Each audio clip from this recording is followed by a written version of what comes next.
It's time for the Bookie and The Bettor Show. If you're a sports fan, now it's time to play the odds and make every bet count. New episodes post every Thursday on your favorite streaming service. Now introducing Rob Kowalski, the Bookie, and Randy Wike, the Bettor. Welcome on back. It's episode number 2. I'm your host, Robert Kowalski, joined once again. Unbelievable. And I'm Randy Wike. Unbelievable, Rob. This is going to be a great week. Why wasn't last week a great week? Well, it's week number 2. So now you've got some insight to some of the teams and some of the games that are going to be taking place this week. Great week. Do tell. Of course, I always love to take a quick look here on our episodes of The Bookie and Bettor. Randy, last week, you gave out some good, bad, and some very ugly. Yes, I did. keep my receipts. Yes, I know you do. Of course, we know one thing that I always like to go out and bring out for our listeners and our viewers is your survivor picks. Randy, you gave out the Commanders. That's good. You know what else you did? You killed people. Yeah, I did. Are you actually going to bring that up? And you killed them. It's gone. It's gone. They don't exist. The Vikings did not do well. They lost, and they actually didn't even look like they were in the game. No matter where the score was, it seemed as if they just couldn't get things going pretty much the whole entire game. Well, and you know, there might have been a little insight to that game if you've been seeing some of the sports blurbs out there, that Baker Mayfield was actually stealing the signals from his time with the Viking staff. He was actually in the huddle stealing play signals. Wish we would have known that before the week began. Darn it, I know it. Unbelievable. You did say the Jets were going to win. Very nice, despite Aaron Rodgers not playing. You gave the Packers as an upset. That's fair enough. They were a point dog when the game started. Commanders, they did cover. Here's the one that I left myself scratching my head. Not so much the Patriots winning outright. They came close to covering. They actually did have a chance at winning the game. But how do you pick the Cowboys to pretty much make their way to the NFC Championship, but you choose the Giants to win? Well, and if you go back, I said I expected the Giants to possibly win or play even a close game. They did neither. How'd that go? They did neither. Okay? The game was not close. I thought it was like a high school team playing the Dallas Cowboys. Why didn't you tell our listeners that? Well, and again, I haven't picked the Giants as a fantasy team this year. I may not do that over the next few weeks. You know when I knew it was over? In the first quarter? 3rd and 2 in the first quarter. Penalty, fumble, blocked kick. Left the game. I didn't have to watch. And you got to bring up the sacks. So if you look at the 3 penalties that Dallas had on the defensive side of the ball where they sacked the quarterback, they would have had 10 sacks.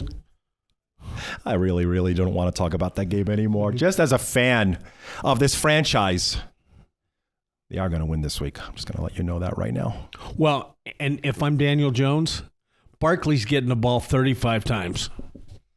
I'd have Charles Barkley right now, like today.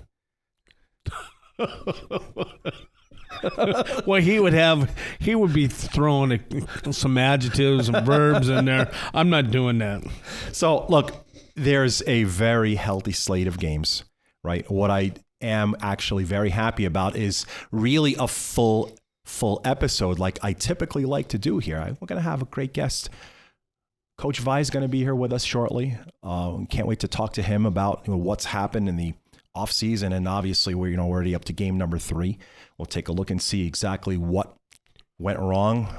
And let me tell you, my wife, when I got home the other night after game 2, she had to put the dogs out of the bedroom because I was so upset.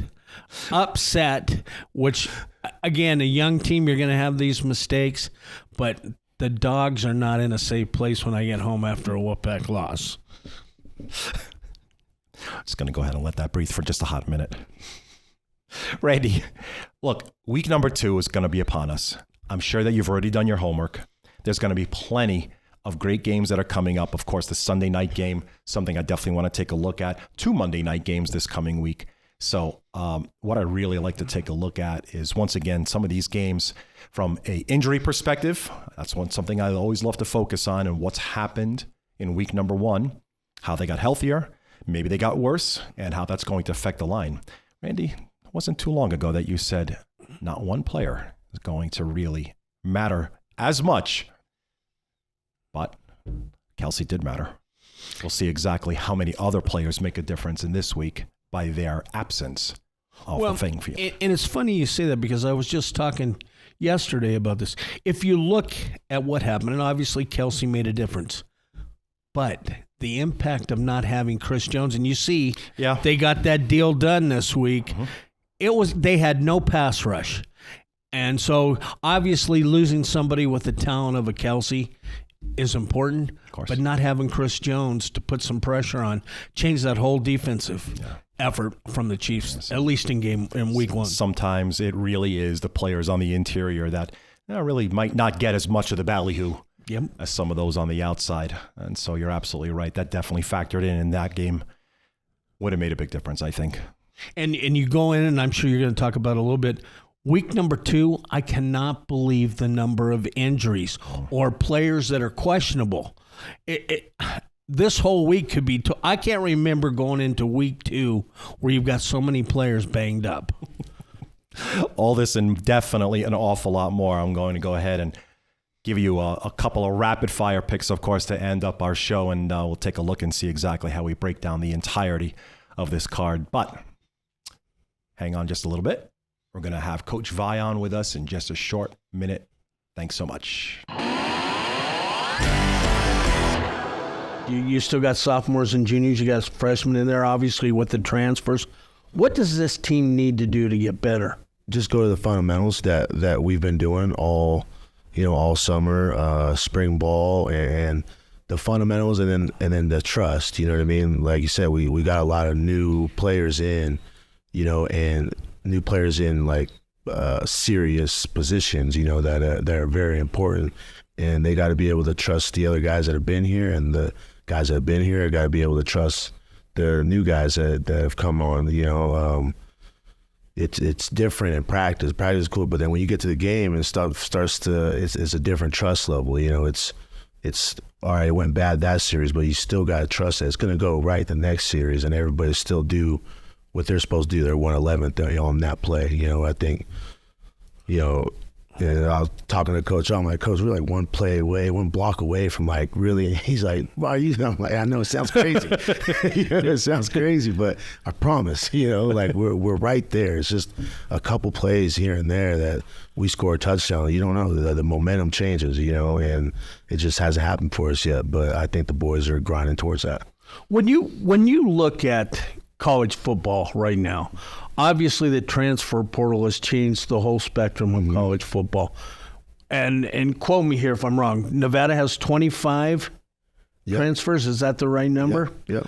So with 25 transfers, and again, from almost all of them, if not all, are from Power 5 conferences, a lot of Pac-12. What, besides obviously the challenge and get them committed to the plays and the style of offense and defense that you're going to run, what's the biggest issue with the transfer portal? Because these guys have experience for the most part at big schools. Yep. What's the challenge with those guys? It's just getting everybody to gel in the locker room. You know what I mean? And like I said earlier, the trust part of it. But I mean, you have NIL. You got people that come in and maybe haven't played a snap, but make more money than this guy that's been here for 4 years and might have been a conference player, and it's just kind of going through those hurdles, and you know what I mean? Like there's some real things that go on in the locker room now with those dynamics, that kind of takes some time to work itself out, you know what I mean? And like I said, I think our boys are doing a good job. I truly believe the energy this week was different. It was a real competitive energy, even at practice, with each other. Game number 3, of course, for the Wolfpack is this Saturday at 7:30 p.m., hosting, of course, at Mack Stadium. And Coach, you mentioned a few things that I knew was going to be a massive, massive difference maker, the transfer portal, NIL, and how that affects just the dichotomy of how everyone kind of interacts with each other. Yep. So many new players, so many new student athletes together on one field. Not only that, but now we have a rule change. Now the clock just keeps ticking. I mean, the new rule that just kind of just started is clock keeps going regardless of whether it goes out of bounds. So now we got to be efficient on top of that. Yep. How much of a challenge has that been offensively?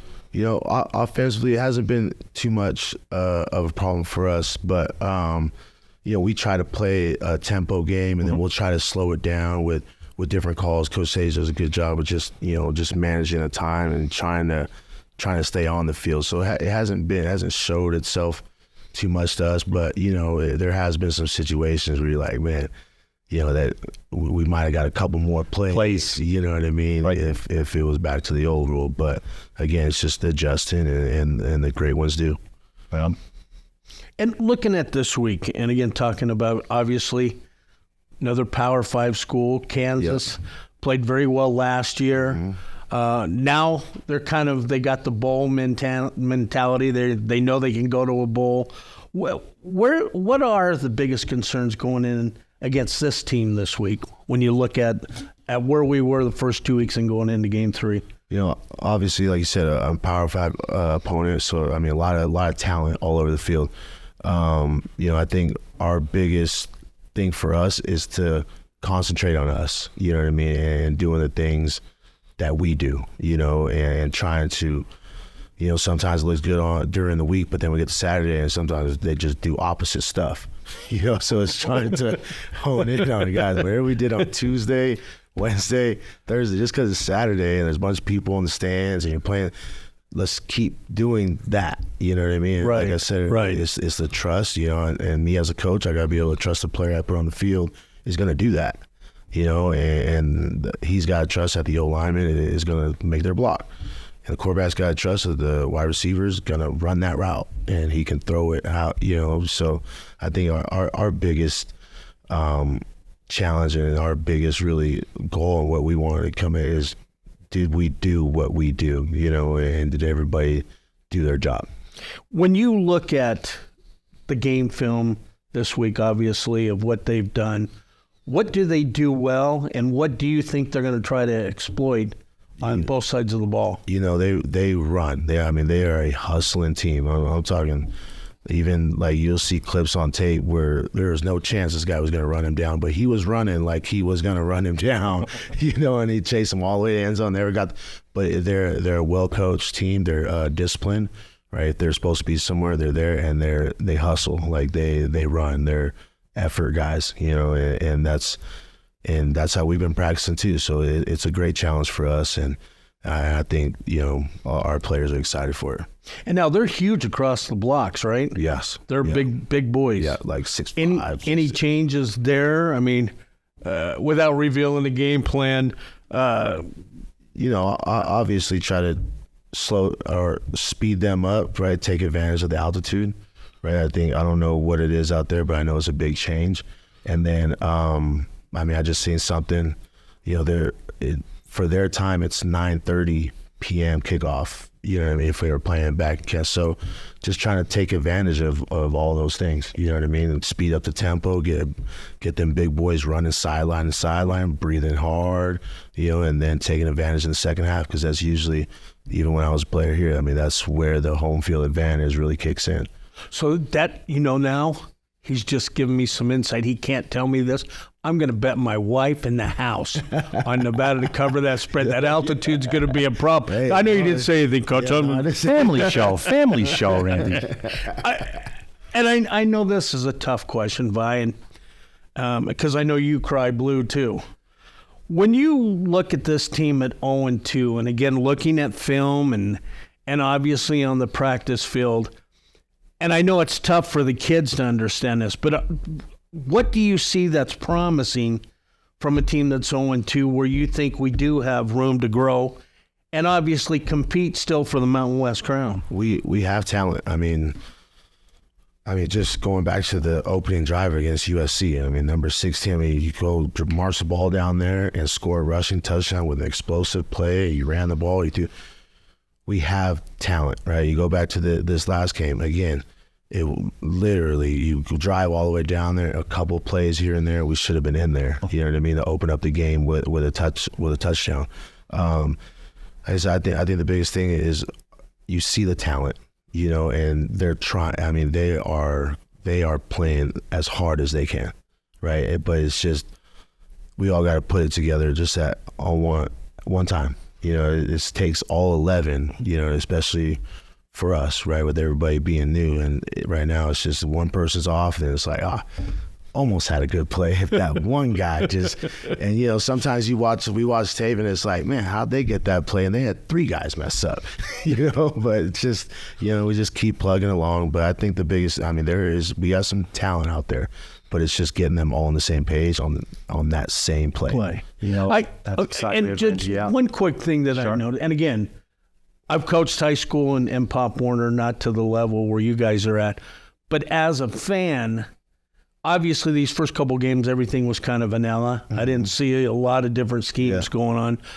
But again, noticing the young kid that came over from Colorado at quarterback, to me it looked like he was locked on the primary receiver, was not looking at his checkdowns. I know you had a couple of guys out in the flat, and I think Curtis one time on the drive where we're driving in the second quarter, he did a little post pattern wide open, but he didn't pick him up. Is that what you guys are seeing? Same thing we're seeing. It's like just one play here, one guy here, you know what I mean?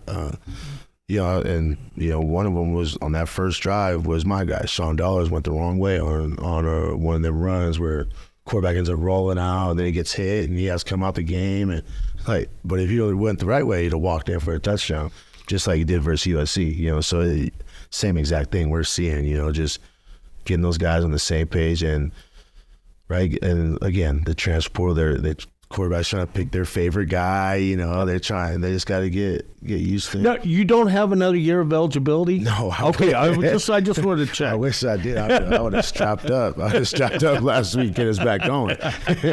You know, Coach, you've been obviously with the student athletes from the spring and everything that they did from the spring session into weeks 1 and weeks 2.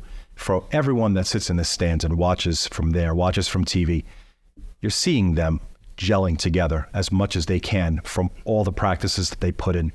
Look, you can't say it's the same cookie cutter template for the offensive line, the wide receiver room, the quarterback's room, but the one thing that you could probably point to in terms of conditioning, as our show really does discuss injuries an awful lot on the field, is it the weight training? Is it the cardio? Is it the nutrition, or some combination of all of them that you think all of these kids have to focus on? It's a combination of all, even sleep. You know, I've been talking to my guys in that school started up. It's sleep, right? I don't get done with you guys. I think I let my guys go at like 7 p.m. or something. They got homework to do. They got tests to study for. They got labs. So I'm like, try to manage your time. Get your rest. Get your time management. Hopefully you get that stuff done earlier, and you can get to sleep by night, because then I'm seeing you again at 6 a.m. So if you're not going to bed until 11, 12, I mean, you're setting yourself up. The next day it's already looking bad. You know what I mean? And then now the gains that you're looking for in your body, the gains and for your mental, not messing up plays, all that starts to add up, and you put yourself behind the ball before you even woke up. How about that, Randy? Choice number D, actually. Yes. Yeah.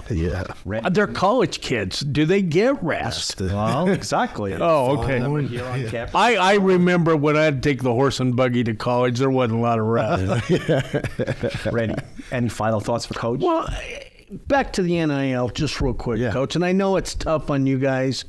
It's tough on the community, tough on probably the school as a whole.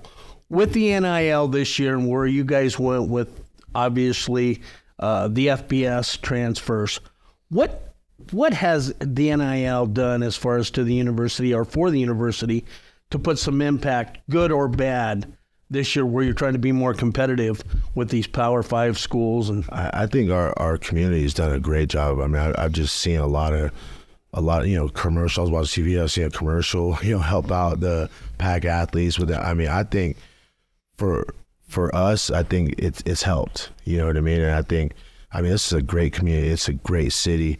I think a couple extra dollars for a kid, it really entices them to, it helps us compete. You know what I mean? I think this city's a lot better than a lot of other cities that maybe you might think the football or something might be better, but when you come here and you feel that small town family, and and the community's backing you. I mean, it's really been helping us out in recruiting.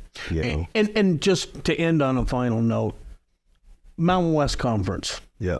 This year, 2023. And again, with looking at the whole conference or maybe just particular schools, where does the Mountain West compare to a Pac-12 this year? Now, Pac-12 was 13-0 after the opening week, and then last week they were 13-0. And I know the elites there from Mountain West, but how do you put, because you guys have looked at them all, Yeah. where does the Mountain West fit in compared to these schools? I mean, I think we're right there.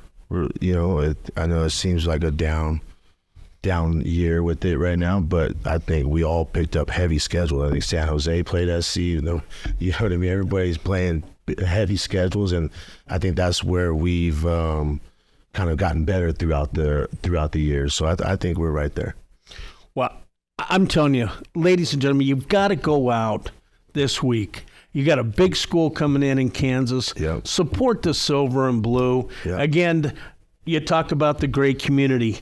Show it this week. This is a chance for us to improve. Mm-hmm. And who knows, cover that spread and maybe get a W for Randy Wike. I think you get a ticket to the UNLV game too, right? Oh, yeah, there you go. Yeah, you go to this. You don't want to miss that one. You don't want to miss that one. No. Okay. No, man. Yeah, thank you. Well, guys. Coach, like I said, I wish you had one more year of eligibility, but you're a class act.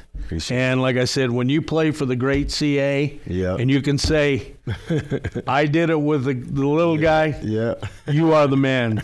No, I appreciate you guys. Thanks for having me. Coach Fun, thank you so much. And of course, thanks so much to University of Nevada. Coach Ken Wilson, we really appreciate your time, and we'll be right on back. Yes, sir. Great. Well, we're back once again, Randy. Thanks again to Coach Vai Taua, University of Nevada Wolfpack. I was really, really happy to have him here. And Randy, thanks so much for reaching out and having Coach Wilson be always a friend of the show. I'm really glad that he was able to come by and chat with us for a little bit today. And we'll have another coach next week, and it is. I told Coach Mastro this week again that to please thank Ken.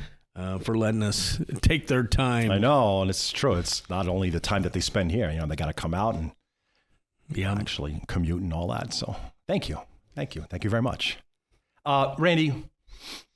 Let's get down to some really good seared meat and potatoes.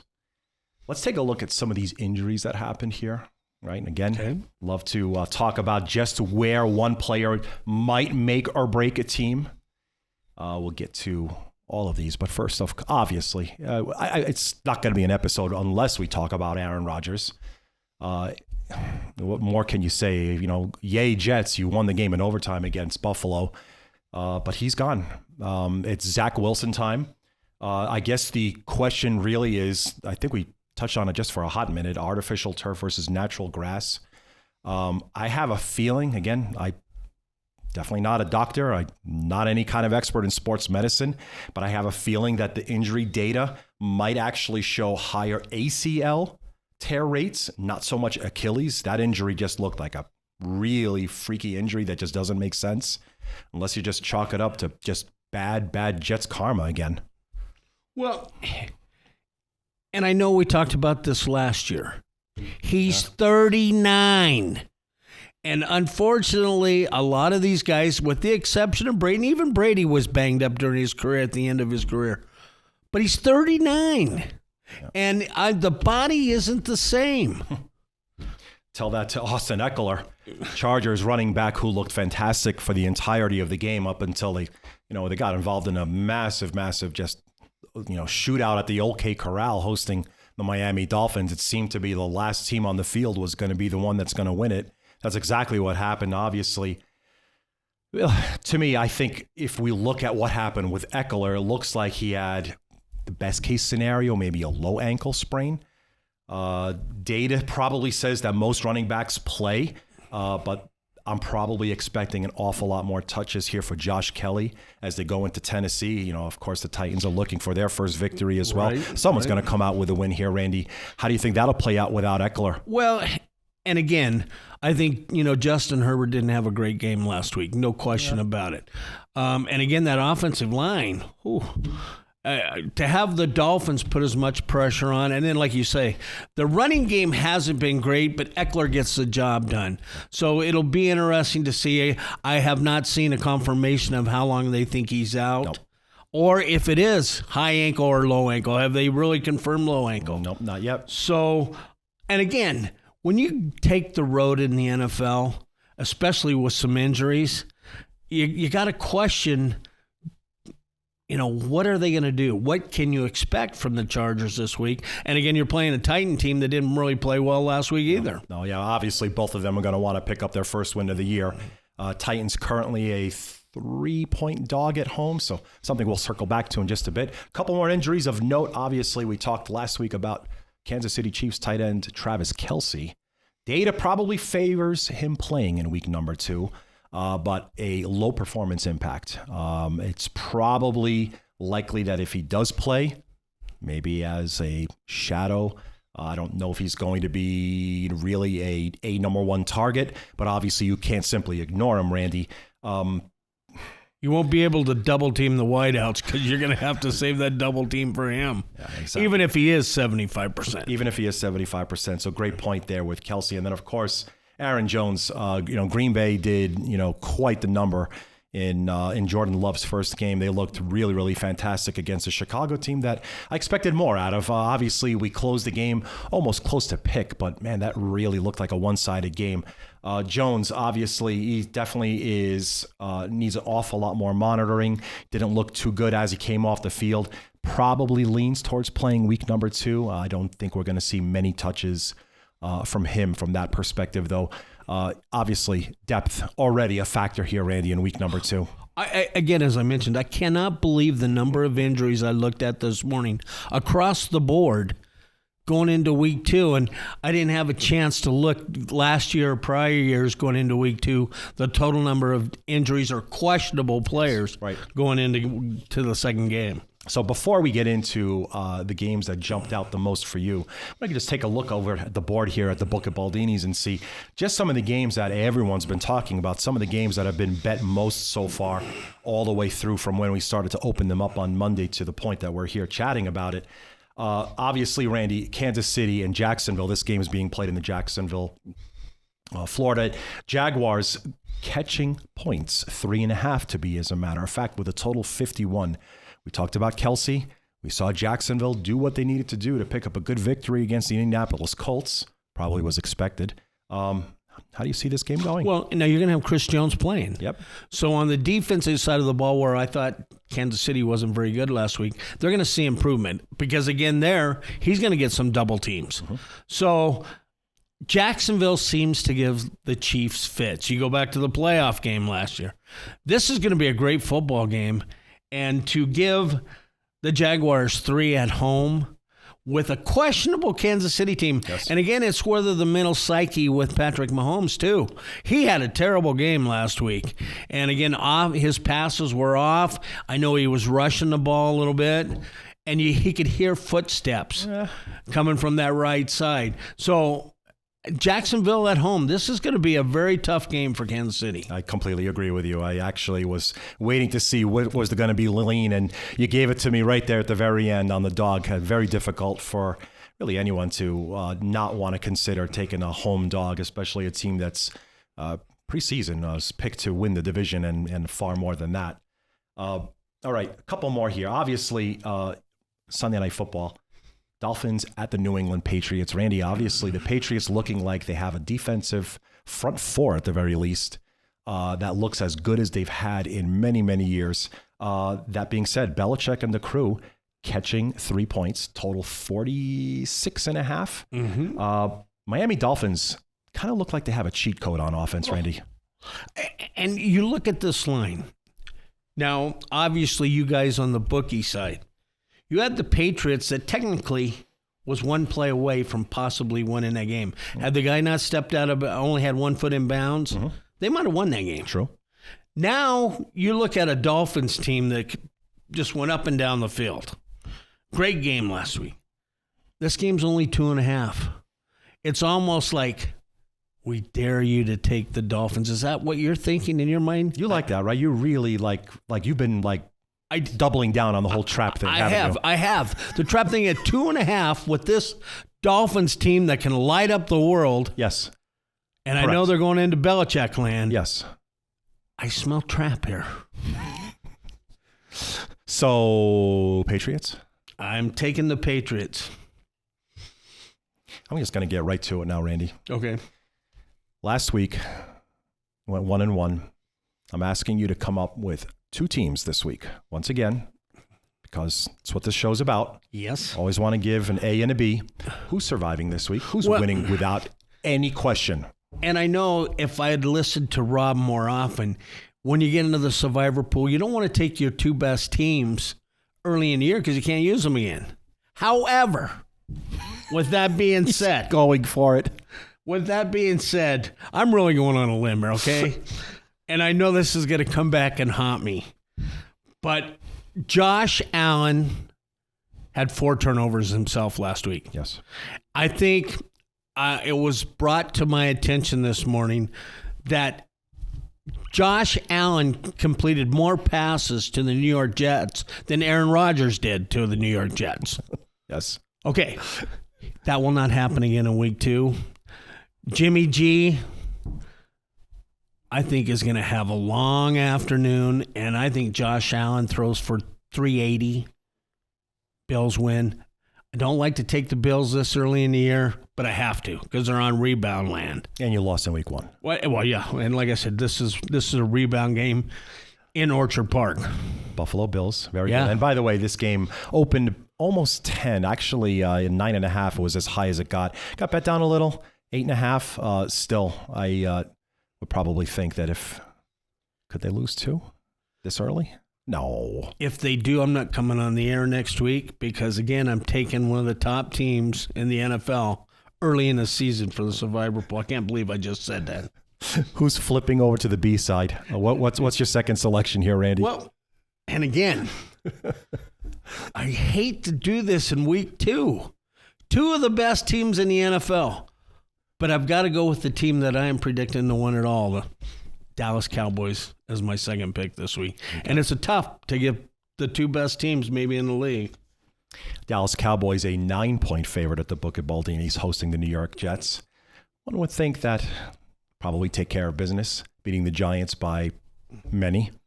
Now they have to face a Aaron Rodgers-less Jets at home. You know what? You're right.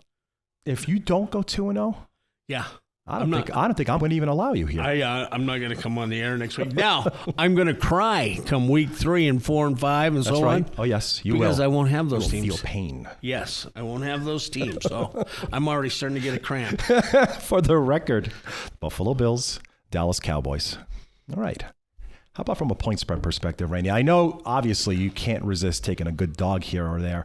Any game that jumps out right now from you from a point spread perspective? If you go back to 2012 and you look at week 2, take the dogs.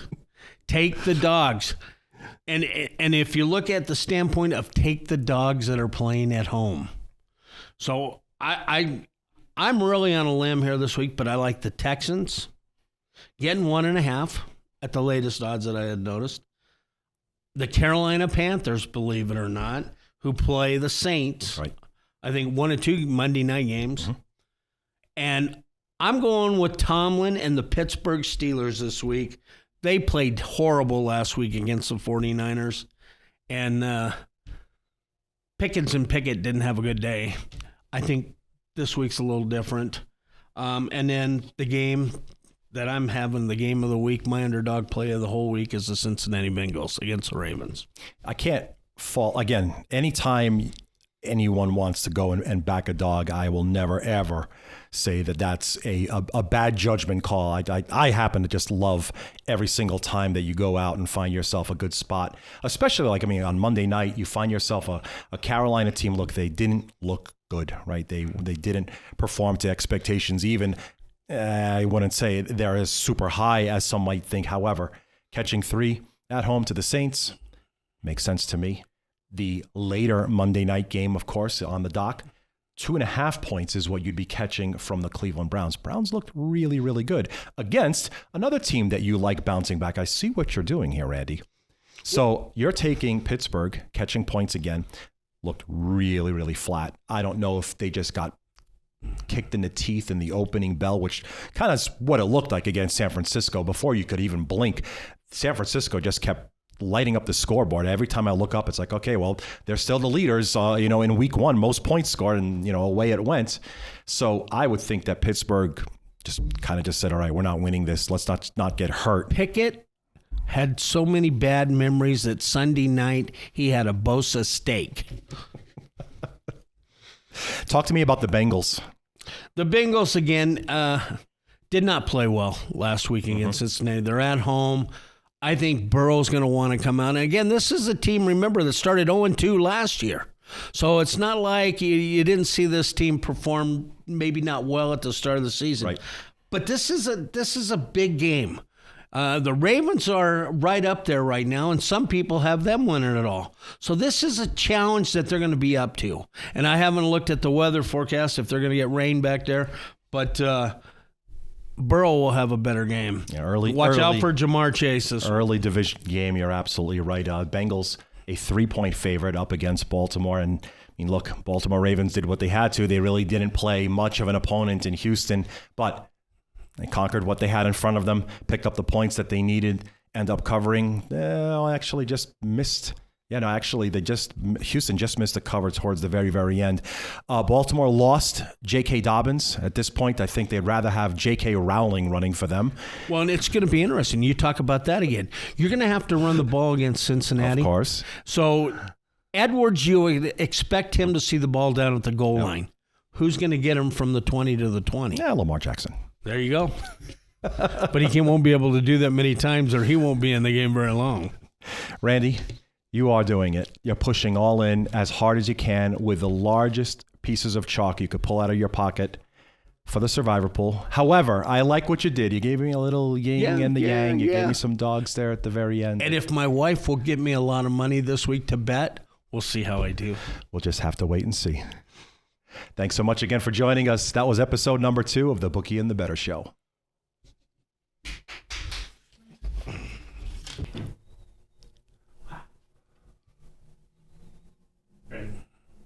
Randy, you went 1-1 in your Survivor picks last week. Please don't do that to our viewership ever again. How much chalk are you picking up again this week? Well, 2 of the favorites probably to win it all in the NFL, and I'm taking them in week 2. So I don't know if that's how bad it's getting or how good it can be. Tell them who you're taking then. This week I'm taking, and again, they're big spreads, big chalks here.